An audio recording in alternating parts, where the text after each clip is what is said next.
영화평론가 안치훈과 함께 하시겠습니다.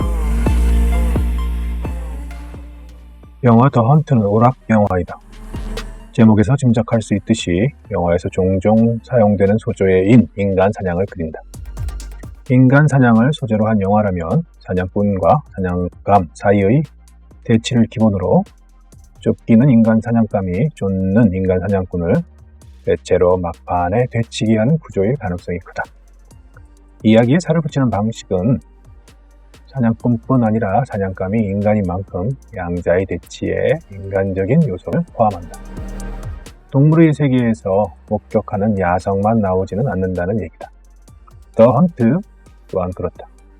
무엇보다 액션을 얼마나 흥미롭게 구현하느냐가 이런 유형 오락 영화의 성패를 가를 텐데, 이 영화는 아주 재기발랄하지는 않지만 기대치에 미달하지는 않는다.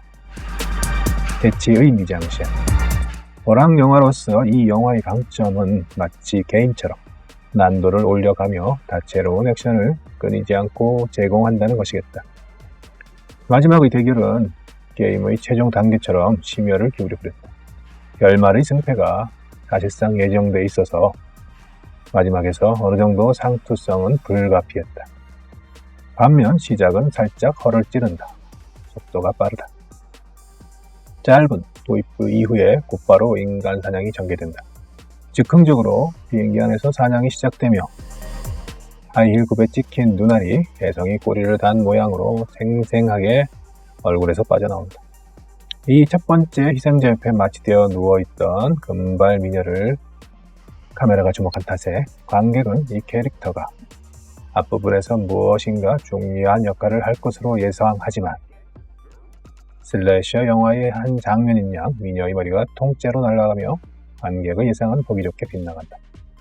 머리통을 빌려주기 위해 잠시 조연으로 출연한 배우는 최근 파라다이스 힐스에서 주연을 맡은 엠마 로버츠이다. 영화 초반에 결코 죽을 것 같지 않은 인물을 과감하게 죽이는 도발을 통해 크레이그 조벨 감독은 예기치 않은 비행기 안의 첫 번째 사냥에 이어 본격적으로 긴장을 고조한다. 이후 완급을 조절하고 사냥터를 바꿔가며 사냥꾼과 사냥감의 대치를 연출한다.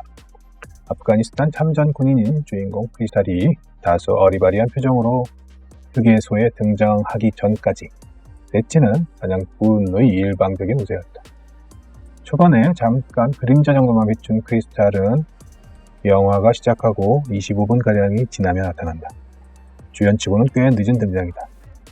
크리스탈의 활약을 통해 사태의 역전이 일어난다. 그럼에도 크리스탈은 한동안 도망치는 사냥감의 지위에 머문다.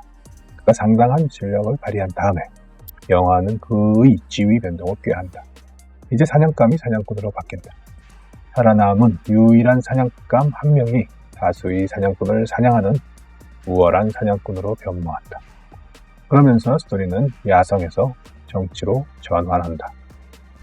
토끼와 거북이, 돼지. 영화에 배치된 사냥꾼은 명시적 사냥꾼 외에 사냥감으로 변장하거나 제3의 인물을 연기하는 두 부류로 나뉜다. 주인공은 사냥꾼의 추격을 피하면서도 이러한 함정을 피해야 한다. 위험에서 제법 벗어난 시점에서 크리스탈은 어릴 때 들은 토끼와 거북이 이야기를 동행하는 사냥감에게 전한다. 그의 정체는 나중에 사냥감이 아닌 것으로 밝혀진다. 크리스탈의 토끼와 거북이 이야기는 제레의 동화와 거의 동일하지만 결말이 다르다.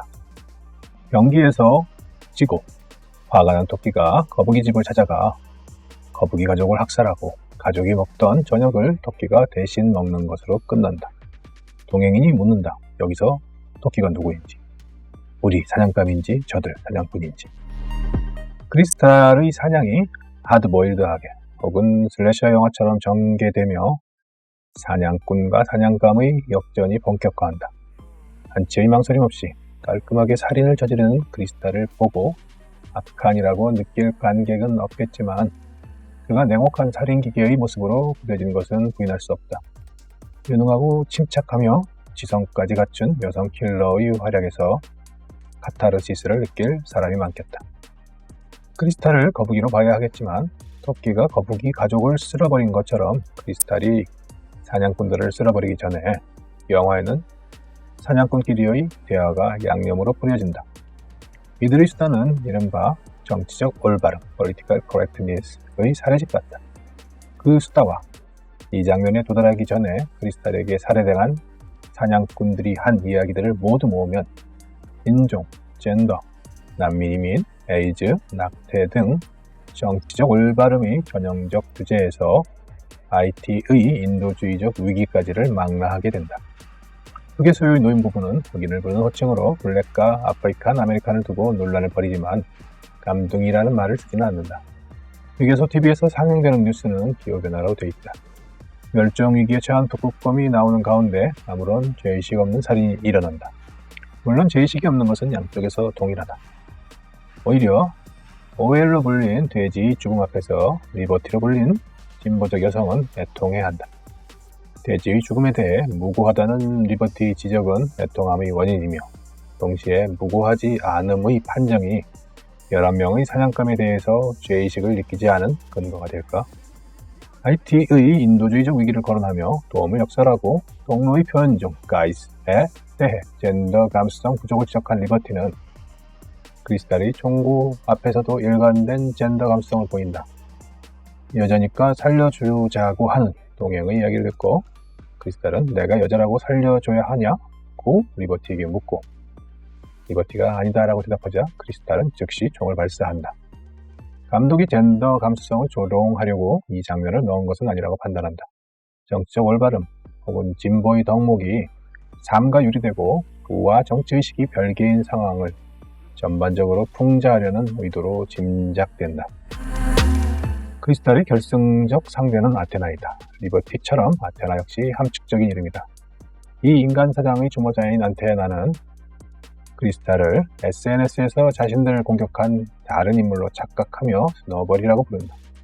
영화의 결말 부분에서 밝혀지듯이 황당한 사냥꾼 선정이 SNS상에서 이루어진 사냥꾼들에 대한 공격에서 비롯했고 더구나 크리스탈은 이들의 실수로 다른 사람 대신 왔다는 사실은 코미디 같은 효과를 거둔다. 이들은 SNS상에서 저택살인을 저지르는 인간 사냥꾼이라는 공격을 받았는데 공격 전엔 아니었지만 공격 후엔 실제로 인간 사냥꾼이 된다.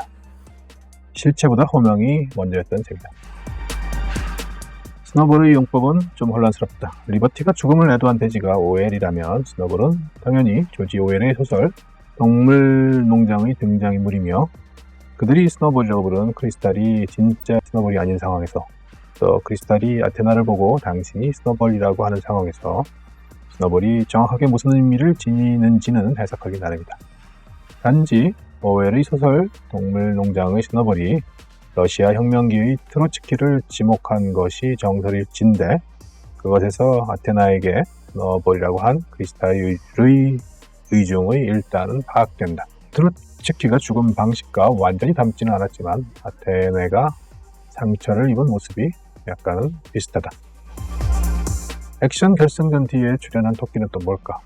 영화에서 변형된 토끼와 거북이, 잔혹동화를 떠올려도 좋고 이상한 나라의 앨리스를 떠올려도 좋다.